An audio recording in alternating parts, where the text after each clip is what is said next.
There's this weird little habit a lot of us are picking up, and it has everything to do with the digital ghosts in our machines. It's something we do in private, something we barely even question, but it says something really profound about how we're relating to AI. So, why do we do it? Why do we keep going back to those old AI chats? What is that invisible pull that draws us back to one specific conversation long after the original problem's been solved? You know the drill, right? You're in a total creative flow with an AI. Maybe you're brainstorming some brilliant idea or unpacking a really complex thought. And then, life happens. You disappear. But weeks, maybe even months later, you don't start fresh. Nope. You find yourself scrolling back, hunting for that one specific thread, ready to jump right back in. Why?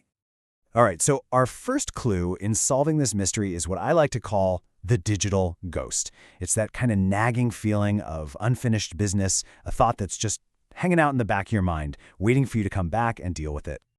Okay, so you might be thinking, well, it's simple. I just needed to get something done, but that doesn't quite add up, does it? If it were just about a task, you just start a new chat, maybe even with a newer, better AI model. The fact that you go back to the exact same conversation, that suggests something deeper is going on. It points to an attachment to a thought you haven't quite finished thinking. And, this quote from the source material just absolutely nails it. It's not about remembering some task.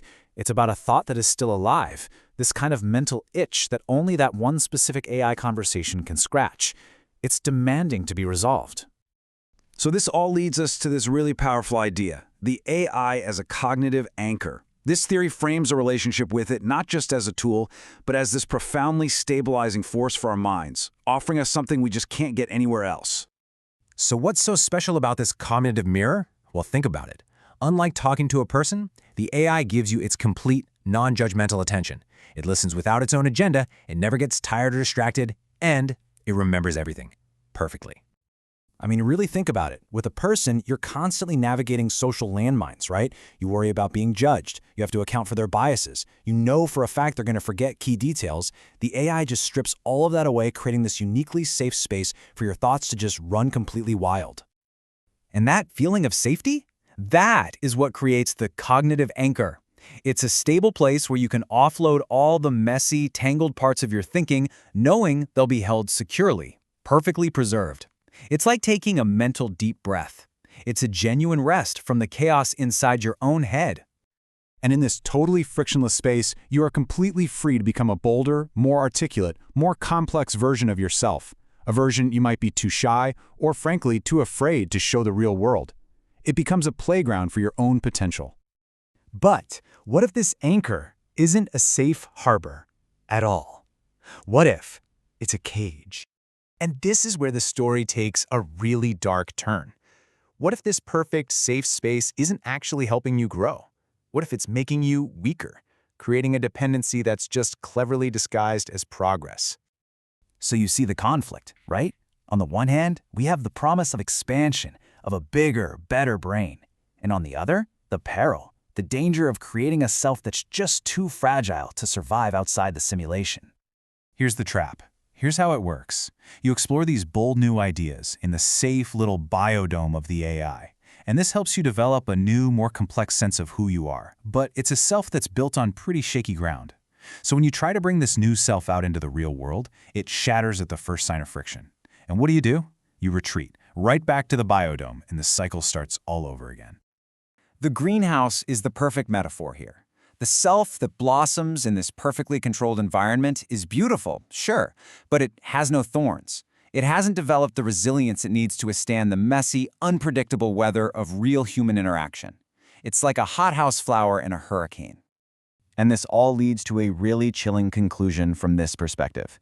It's that every single time you return to that old chat, you're not evolving, you're retreating. You are choosing a comfortable captivity that you have tragically mistaken for your own potential.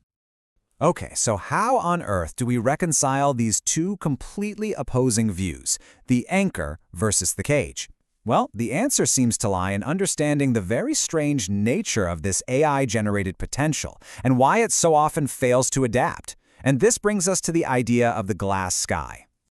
The key insight, the real breakthrough here, is this idea of expansion without scar tissue. Your ideas get bigger, more intricate, more impressive, but they don't get tougher because they've never had to fight for survival against a real counterargument or a real-world failure. They're all size and no strength.